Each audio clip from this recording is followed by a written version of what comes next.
এই শোনো, রাস্তায় এক দরবেশের সাথে দেখা হয়েছে। সে বলছে প্রতিদিন কালা কুত্তারে খাইতে দিলে সংসারের উন্নতি হয়। আমি ওইসব দরবেশে বিশ্বাস করি না। বিয়ের পর থেকে তো কালাকুত্তারেই খাবার দিছি, কই তোমার কোনো উন্নতি হইছে? কবে খাইতে দিলা? আমি তো কোনোদিন দেখি নাই।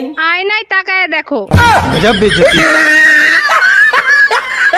আচ্ছা, আমার গায়ের রং যদি কালো হতো তাহলে কি তুমি আমাকে বিয়ে করতা? জীবনেও করতাম না। আমি কালা, তুমি কালা, ছাউপনা গুলোও তো কালা হইতো, তাই না?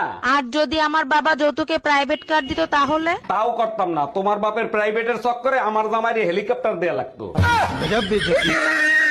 ওয়াদা করো আমরা দুজন বাঁচবো একসাথে, মরবো একসাথে। ওয়াদা করতেছি, আমরা বাঁচবো একসাথে আর মরবা শুধু তুমি। এইটা কিরকম কথা হলো? আমি মরবো আর তুমি বেঁচে থাকবা? আরে বোকা, আমিও যদি মারা যাই তাহলে তোমার দাফন করবে কে?